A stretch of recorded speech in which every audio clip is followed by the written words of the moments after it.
Well, during the cattle industry summer business meeting taking place in San Diego, cattle producers were very busy setting policy to help advocate for the future of the livestock industry across Western Ag Network country and the nation.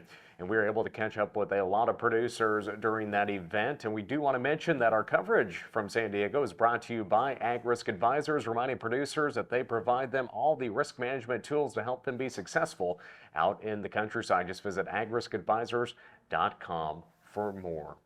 Well, as we had conversations with producers from Western Ag Network country, we find ourselves here today with Lesley Robinson. She's first vice president of the Montana Stockgrowers Association. And Lesley, it's a busy time at home. I know a lot of hay got put up there in Phillips County, and I know we got some grasshoppers coming in, so getting away is always tough. But what was it like coming down here and representing the Montana Stockgrowers Association during the summer meeting? Yeah, it is very busy at home, but it is so important to show up here and bring the voice of Montana and all of our local affiliates to the NCBA, get our policies through. Well, when we talk about those policies, Lesley, a policy book is the foundation of the organization, and it truly is what the direction is for the staff out in Washington, D.C. on the national level with NCBA. It dictates what they need to do. And we always say that it's a grassroots organization and it comes up from that local level. And of course, you being a Phillips County rancher and member of the Phillips County Livestock Association, there's a lot of issues that impact producers in that neck of the woods in terms of decisions by Bureau of Land Management and whatnot. Could you maybe just touch about how one of those issues impacting Phillips County ranchers has made its way all the way up to the national level and is being worked on that front? Yeah, a good example of that grassroots going up to the top is we started with a resolution in the local Phillips County Livestock Association, and it has to do with the BLM's Conservation and Landscape Health Proposed Rule. And from the Phillips County Livestock Association, it came to the Montana Stock Growers, and we passed it, and like you said, we carried it to NCBA. And the resolution opposing conservation leasing as just in general, it just says that NCBA will oppose conservation leasing, BLM conservation leasing. And the reason for that is that conservation leasing should not be elevated to a single use. It should be more of an outcome of the uses that are happening on the ground now. And how does that process work? Again, we say it started there at the Phillips County level, but how did that get created there at a meeting in Malta, Montana, and make its way up through the state and then onto the national level?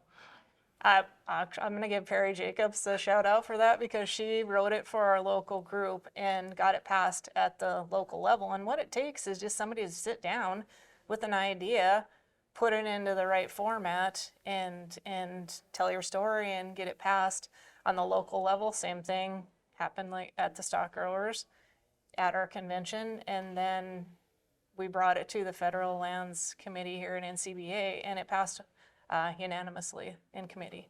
So I guess getting to that point of how important it is for people to show up. We all know that whether it's Montana or other western states or anywhere in the U.S., farmers and ranchers are just a small population, and we know that that sector isn't growing dramatically either. How important is it for folks to take time to travel into the Phillips County Livestock Association meeting, the Fergus County producers, or anywhere where they're tuning in from? Whether you agree with everything that is going on, it kind of shows that if you show up, those issues are going to make their way up to what really matters. Right, and especially if you don't agree with it, that's how you get things changed, is to show up.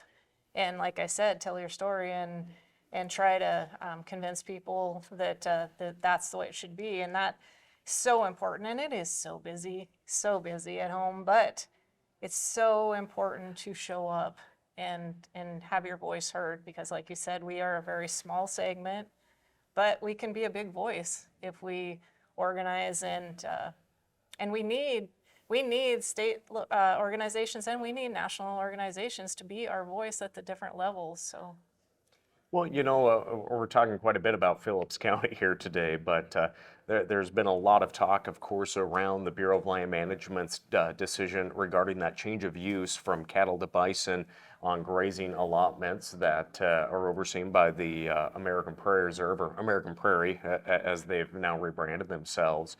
A lot of frustration out there. Obviously, this has turned into a court battle as well. That all started, though, with Phillips County producers voicing their concerns, and Montana's agriculture community has really stepped up to support the grazers in the North and South Phillips County grazing districts, along with the Montana Stockgrowers and all the other groups in their legal battle against that grazing change. How did that effort get going in terms of what I'm referring to as that rollover auction that raised quite a bit of money? Because legal cases are not cheap. Right. And it's in the appeal process internally through the BLM right now.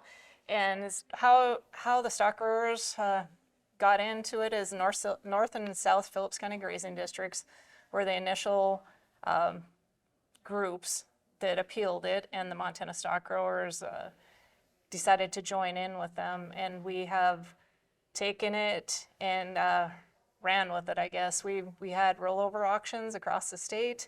We raised over $154,000 alone in just the rollover auctions. Plus, we have received donations from the North Dakota Cattlemen's and Mondac, and so and others. We've just been busy raising money because, like you said, it is very expensive to take an issue on, and it's not necessarily against the American Prairie. It is against the BLM's ruling on the change of use. Now, what has that reaction been from producers up in Phillips County that, of course, they've been dealing with issues like this for quite some time? What has their reaction been to producers in western Montana and southeast Montana, all over the state and neighboring states that have stepped up and said, you know what, this isn't impacting me directly, right on my property line, but it's impacting a fellow producer. What has that reaction been back there in Malta? Sure. Well, in Malta, we've been dealing with it for a very long time, but the rollover auctions brought it across the state and across state lines too. And the reaction is that it's precedent. It would change things, and so everybody understands that it does set a precedent, and they're concerned that along the lines, down the road, it could affect them. Well, of course, we have the Montana Stockgrowers Foundation T-Bone Classic Golf Tournament coming up here in just a few short weeks, but in December, the annual meeting will be taking place in Billings, Montana. Right. How important is it for folks to that are watching this saying, you know what, it sounds like a lot of stuff's getting done on the advocacy front, starting at that local level, making its way up. What's your words of encouragement to producers of all experiences and ages to make time, come down, pay their dues, have their voices heard, and help create that policy, like just that one policy issue we talked about today on the BLM conservation rule? So important to show up. And December is our annual meeting, so anything that we passed in June is interim policy, and it will be finalized in December. And you had talked earlier about our policy book, and it's a guide. It's our guide. So policy is made at the December convention, and it is so important to pay your dues and show up, have your voice heard, and help us create our policy. Well, again, the Montana Stockgrowers Association First Vice President Lesley Robinson joining us here today, and thank you for joining us and sharing a little more about that policy creation that truly does start on the local level there back at home and making its way through the state and national levels. Again, we'll continue to have more conversations with cattlemen and women from the summer business meeting here in San Diego. If you missed a few of those conversations, feel free to jump on the Western Ag Network YouTube page, where those full-length conversations where we really get into depth on these important issues can be found. Again, thanks to Ag Risk Advisors for helping bring you those full-length conversations this week.